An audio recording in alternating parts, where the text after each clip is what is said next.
بسم اللہ الرحمن الرحیم۔ ایک دفعہ حضرت سلیمان علیہ السلام کو اللہ کی طرف سے حکم ہوا کہ فلاں سمندر کے کنارے جاؤ اور سمندر کے اندر آپ کو ایک حیرت انگیز چیز نظر آئے گی۔ حضرت سلیمان علیہ السلام اپنے وزیر اور جنوں کو ساتھ لے کر اس سمندر کے کنارے پہنچ گئے۔ وہاں جا کر انہوں نے ارد گرد دیکھا تو ان کو کوئی چیز نظر نہ آئی۔ حضرت سلیمان علیہ السلام نے جنوں کو حکم دیا کہ سمندر کے اندر غوطہ لگا کر خوب اچھی طرح دیکھو، مجھے سمندر کے اندر کے حالات سے آگاہ کرو۔ جنہوں نے اپنے آقا کے حکم کی تعمیل کرتے ہوئے سمندر کی گہرائی تک ڈبکی لگائی۔ جنہوں نے سمندر سے باہر آ کر کہا کہ آقا، ہم نے سمندر کی تہہ تک نظر ماری ہے، ہمیں کوئی چیز نظر نہ آئی۔ اس کے بعد حضرت سلیمان علیہ السلام نے جنوں کے دوسرے گروہ کو کہا کہ اب تم غوطہ لگا کر دیکھو اور مجھے بتاؤ کہ سمندر کے اندر کون سی خاص چیز ہے۔ دوسرے گروہ نے بھی آ کر وہی جواب دیا جو پہلے گروہ نے جواب دیا تھا۔ حضرت سلیمان علیہ السلام نے اپنے وزیر آصف بن برخیا سے فرمایا کہ تم غوطہ لگا کر سمندر کے اندر کے حالات معلوم کر کے مجھے اطلاع دو۔ وزیر نے غوطہ لگا کر سمندر کی تہہ پر نظر ماری، اس کو نور سے بھرا ہوا ایک گنبد نظر آیا۔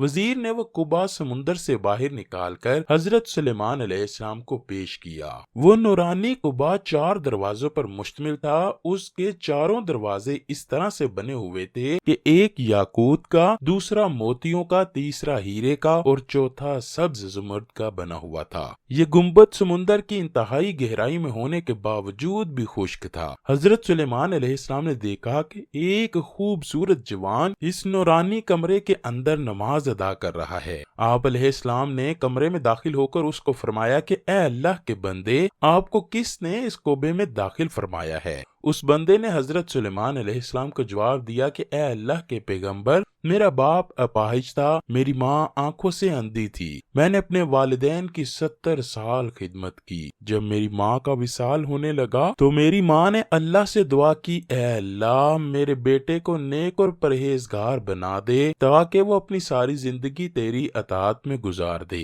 جب میرے باپ کے وصال کا وقت آیا تو میرے باپ نے دعا کی، اے اللہ میرے بیٹے کو عبادت کرنے کے لیے ایسی جگہ عطا فرما جہاں شیطان کا داخلہ نہ ہو سکے۔ جب میں اپنے والد کو دفنا کر سمندر کے ساحل کی طرف آیا تو مجھے یہاں چھوٹا سا ایک خوبصورت کمرہ سا نظر آیا۔ میں اس کے اندر داخل ہوا تو اللہ کی طرف سے ایک فرشتہ آیا جس نے اس نورانی کمرے کو سمندر میں اتار دیا۔ حضرت سلیمان علیہ السلام نے اس جوان سے پوچھا کہ کس پیغمبر کے دور میں آپ یہاں آئے ہو؟ اس نوجوان نے بتایا کہ میں حضرت ابراہیم علیہ السلام کے دور کا یہاں آیا ہوں۔ حضرت سلیمان علیہ السلام نے حساب لگایا کہ اس نوجوان کو یہاں 2000 سال ہو چکے ہیں، لیکن یہ بندہ ابھی جوان ہی نظر آ رہا ہے۔ آپ علیہ السلام نے اس نوجوان سے دریافت کیا کہ تم اس کمرے کے اندر کیا کھا پی کر گزارا کرتے ہو؟ اس بندے نے جواب دیا، میرے پاس ایک سبز رنگ کا پرندہ اپنے منہ میں زرد رنگ کی کوئی چیز لے کر حاضر ہوتا ہے جس کا سائز انسانی دماغ کے برابر ہوتا ہے۔ وہ چیز بہت ہی مزیدار ہوتی ہے، اس میں طرح طرح کا مزہ ہوتا ہے، میں اس کو کھا کر اپنی بھوک اور پیاس مٹاتا ہوں۔ حضرت سلیمان علیہ السلام نے اس نوجوان سے دریافت کیا،